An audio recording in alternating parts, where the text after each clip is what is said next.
This morning, I've got 3 stories for you. A baby falls out of a moving car. You won't believe this one. A $3,000 medical helmet for a child goes missing somewhere between cities. And a lunchroom cauliflower surprise turns into an unexpected act of kindness. Every one of these stories could have ended with frustration or heartbreak.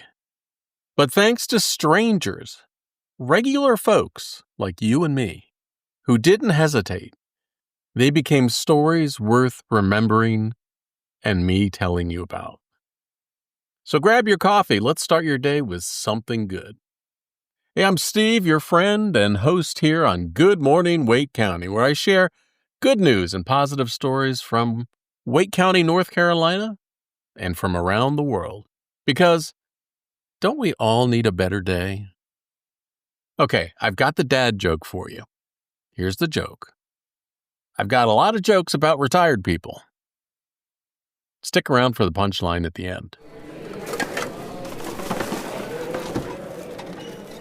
You ever see a kid look at a sealed cup of cauliflower like it personally insulted their family?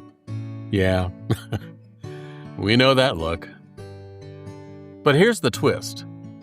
In a few Wake County schools, the same unloved veggie winds up being the most appreciated snack of the day, just a few hours later. It's thanks to a new pilot program called the SHARE program. It's kind of ingenious and simple. It's a partnership between Wake County Public Schools and a Cary, North Carolina nonprofit, Toward Zero Waste. They're quietly saving hundreds of unopened food items a day from the trash and getting them into the hands of kids who actually need them. No, they're not taking them out of the trash. Here's how it works. Sometimes students are required to take juices or fruit with their school lunch in order to meet federal guidelines. I know, it sounds ridiculous. The rules are rules. Just because your kid grabbed something they didn't want to eat at 10:20 in the morning doesn't mean it needs to end up in the landfill.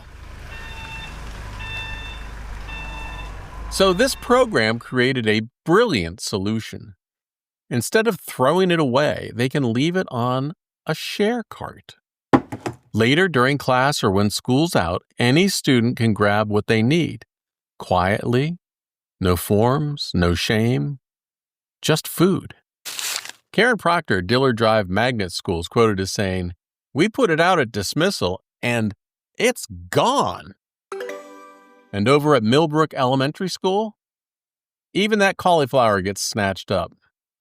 Randy Jones quoted as saying, "Man, are they happy to have it at the end of the day."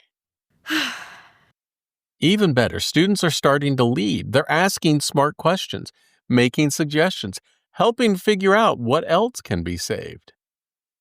So it's not just a food program, it's a quiet leadership lab.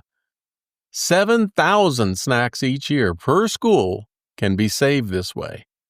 And next year, the program is expanding to 10 more schools. How cool is that? So let's take a ride out to Iowa, where the highways are long, the corn is tall, the people are friendly, and every once in a while someone goes way out of their way, just because it's the right thing to do. Jane and her family had driven from Cedar Falls to Davenport for a graduation party. Their little boy Flynn came along. Now, Flynn wears a special helmet, not for safety, but to gently reshape his head as he grows. You see, his neck muscles pull his head to one side, and without help, that can flatten part of his skull. The helmet guides his growth so everything stays balanced. It's vital, but it's expensive, about $3,000 out of pocket. And that's a lot of money for a growing family, don't you think? After the party, they took the helmet off to make the ride home a bit more comfortable. They ran some errands, stopped in Cedar Rapids, and got home. And that's when the panic hit. The helmet was missing. They searched the car. They searched the car again. They searched all the bags. They called every place they had stopped. No luck. The $3,000 helmet was gone. So Mama Jane posted it in a local Facebook group called What's Going On in Quad Cities? just asking for help. And 20 minutes later, someone answered. A man named Scott Klein had found the helmet in the parking lot at Modern Woodman Park. He picked it up, and after connecting with Helmet Mama, he walked a block to the post office and dropped it in the mail. No big speech, no, hey, look at me. He just said, I hit the post office every day, so it was too easy not to do it. Jane said when she saw the message and the photo, she nearly collapsed in her chair. It wasn't just relief, it was that full-body gratitude that somebody out there still cares. I care about you. Flynn has about a month left with the helmet. After that, they're planning to tuck it onto a teddy bear. So one day, he'll know the story too, all about a kind stranger and a little help from Iowa. So many great people from Iowa. In fact, I know one who lives right here in Wake County, and he is a gem. Now, this last story, it might not be easy to hear, but stick with me. I think you'll be glad that you did.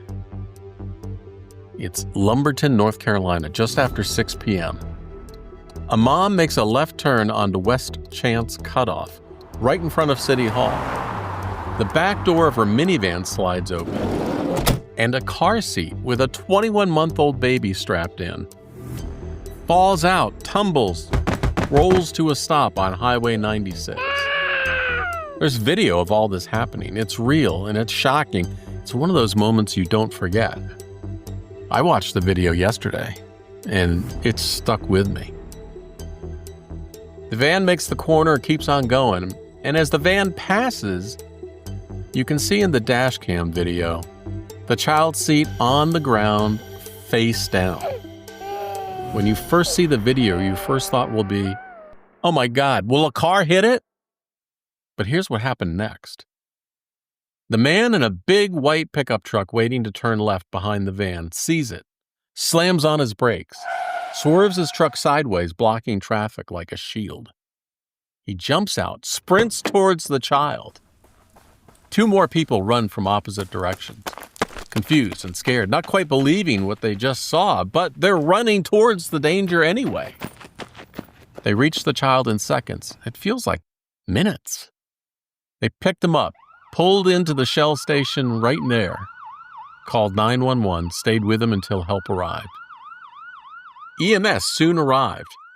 They found the baby was conscious and alert, had a little head injury, and was taken to the hospital as a priority 1 patient. Police later confirmed the car seat wasn't secured. In fact, none of them in the minivan were. The back doors weren't locked. 2 other kids were in the car and thankfully unharmed. And yes, like me, you might feel angry hearing this.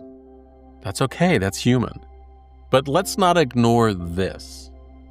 Someone saw a child in danger and turned their truck into a barrier. Others ran towards the chaos. No hesitation, no time to think, just instinct, just heart. Good people leap into action, and there are good people everywhere. Big hat tip to KFDM TV News for that story. You can see the video on their website at kfdm.com, and just be warned, it could be tough to watch if you just focus on the tragedy and not the heroes. I'll leave a link in the podcast description for you. Oh, and remember that dad joke? I got a lot of jokes about retired people. Here's the punchline. But none of them work. Get it? None of them work?